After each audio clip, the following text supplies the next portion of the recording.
কি? আর ladies finger মানে? Chilli মানে? ক্যাপসিকাম মানে? জিঞ্জার মানে? গ্রাপস মানে? লিচি মানে? গ্রামীণ পরিবারের ছোট্ট একটি শিশু, তবে গড়গড়িয়ে সে বলে ফেলছে বিভিন্ন জিনিসের নাম, আর তাতেই অবাক সকলে। বিভিন্ন ফলের নাম, বডি পার্টসের নাম এবং বিভিন্ন অন্যান্য জিনিস যেগুলো অনেকে বলতে পারে না এই বয়সে, সে ওগুলো বলছে। কিভাবে শুরু হলো এই বিষয়টি? ওর বয়স যখন 8 থেকে 9 মাস, ও এমনিতে বাইরে বেরোলে জিজ্ঞাসা করতো কোনটা কি কোনটা কি, মানে জানার ওর আগ্রহটা খুব বেশি। তারপরে আবার কোনো কিছু বললে আবার ও মনে রাখতো। ওর বাবা শিখাইতো এটা কি সেটা কি, হেড মানে কি, আই মানে কি, নোজ মানে কি। ও সব কিছু মানে শেখার জন্য আগ্রহ ছিল, আবার বলে শোনে, আবার মনেও রাখে। লিক মানে? ব্রিঞ্জাল মানে? অনিয়ন মানে? ক্যারট মানে? টমেটো মানে? ক্যাবেজ মানে? ছোট থেকেই বিভিন্ন জিনিস সম্পর্কে জানার একটি ইচ্ছে, আর সেই ইচ্ছে থেকেই প্রায় বহু জিনিসের নাম সে রপ্ত করে ফেলেছে খুব অনায়াসে।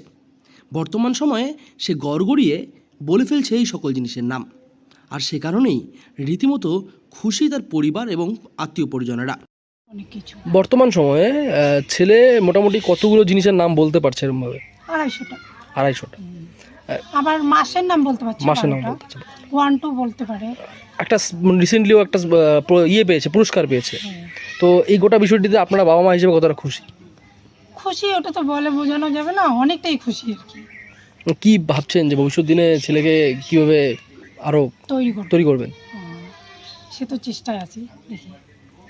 জেলা কোচবিহারের মাথাভাঙা মহকুমার মানসাই নদীর পাড়ের কুরসামারি গ্রামের বাসিন্দা এই অভিয়ান বর্মন। তার পরিবার ছোট থেকেই তার প্রতি আলাদাভাবে যত্নশীল। ছোট থেকেই তাকে বিভিন্ন জিনিসের নাম সম্পর্কে অবহিত করানো হতো।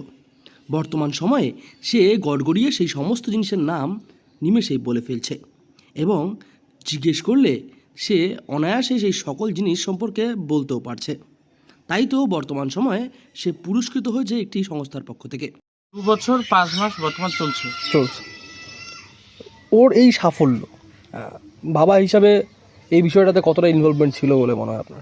না, বাবা হিসেবে ছিলই, পাশাপাশি ওর মা, আমি সেটা গতকালকেও বলছিলাম যে এখানে 90% পুরো ক্রেডিবিলিটিটা হচ্ছে ওর মায়ের, এবং তার সাথে ওর ঠাকুর দাদা, কাকু, ঠাম্মি, ওর ওই দিদি ভাই একজন আছে। মানে সবসময় আমরা ওকে টাচে রাখতাম এডুকেশন এই বিষয়গুলোতে। কোচবিহারের এই বিস্ময় বালক বর্তমান সময়ে নেট দুনিয়ায় ব্যাপক ভাইরাল। কোচবিহার থেকে সার্থক পণ্ডিতের রিপোর্ট, লোকাল 18 বাংলা।